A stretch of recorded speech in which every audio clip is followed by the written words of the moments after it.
Hey guys, welcome to Gamchi. This is Nathan. Today we are going to be talking about one of my all-time favorite shows. That's right, it's Fargo, back with the latest season after 3 years. Dude, I can't believe it. I was just going back and looking at when it started. It started in 2014 amidst all the skepticism that all of us die-hard fans of the movie and Coen Brothers had before the series started, about like, what is this? Is this a homage or what? And why are you making it? Are you just milking it like they always do? But I think this is just one of those times, and the only other time that like Hollywood has not disappointed me on a previous properties follow-up is probably Toy Story 4. This and Toy Story 4 are the only two times where I was like, dude, this is just random stuff for the IP, but they actually made it good. So it started way back in 2014. We got 2015, the second season in 2015, third season 3 years back, and now it's season 4. I know we were supposed to get like a few months back, and we've gotten it late because 2020 being 2020, because the trailer came out like 8 to 9 months back, if I'm not wrong. I remember the beginning of the year I saw Chris Rock for season 4 of Fargo, and I was so excited.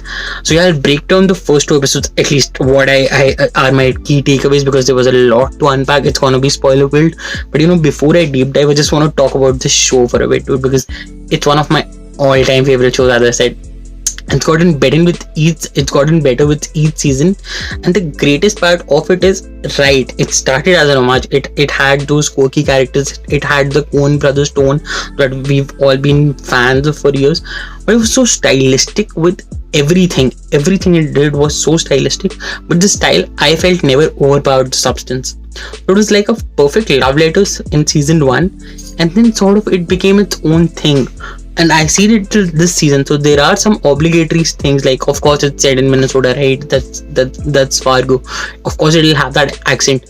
But every season has a theme, has its characters, has a whole world built out, which just takes me in. And I think it's one of those shows that is best watched weekly, unlike a lot of shows that I say are bingeable, at least in my view, because it has so much packed in that 1 hour that you get once a week, that it's almost, I like to compare it to like my favorite drink.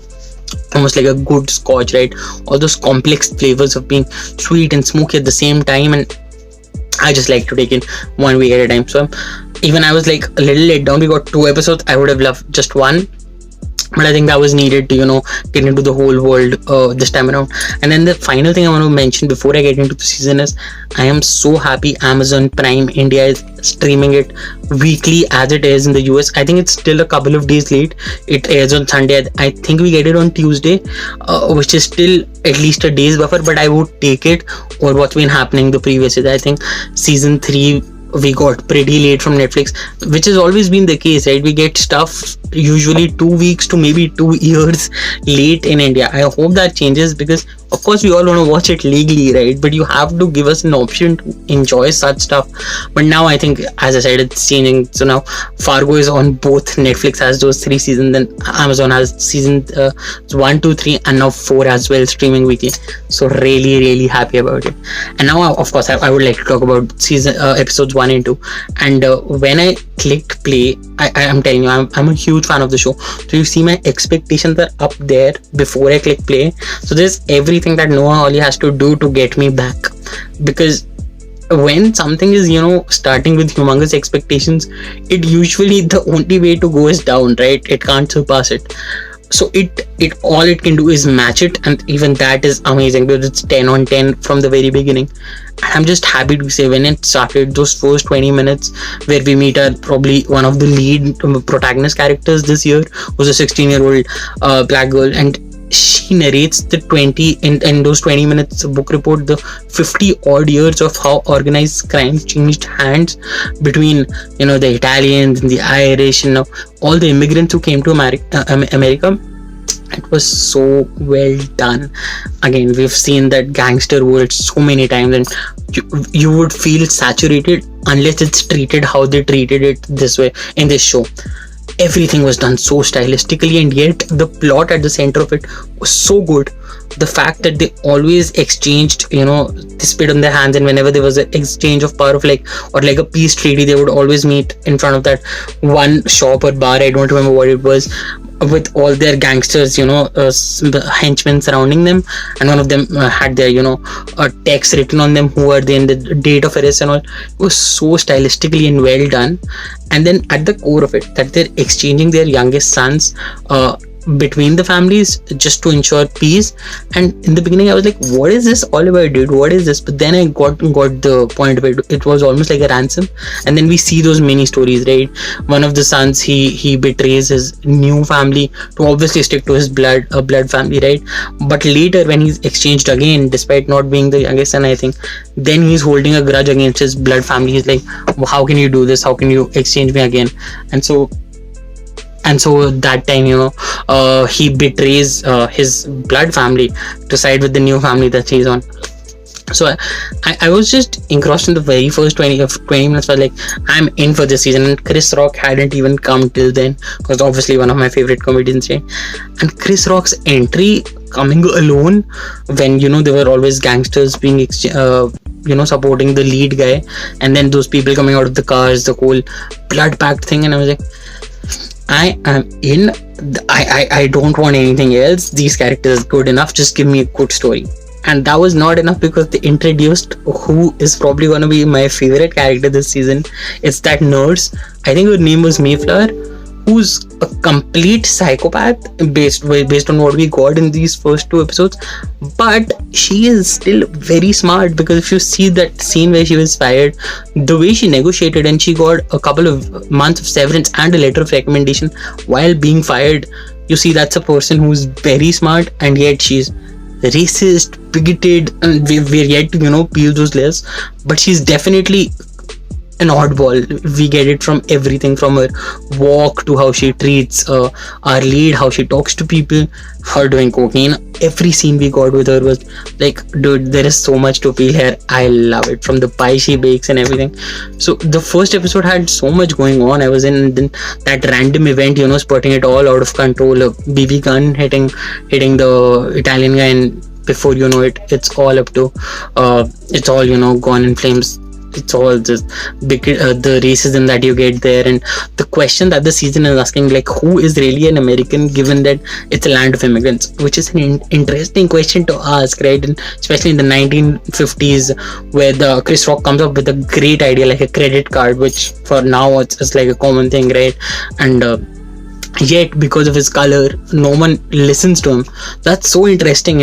And things like this, I just went on the net, I looked at the credit card, how it was invented, the financial instrument. So much interesting stuff going on, despite when they start with, this is a true story, only like the true fans or the fans of the movie know that that's a play, right? I just wonder if someone actually thinks this is a true story, and that title card that they put in the beginning, if someone takes it seriously, that person then for it, right?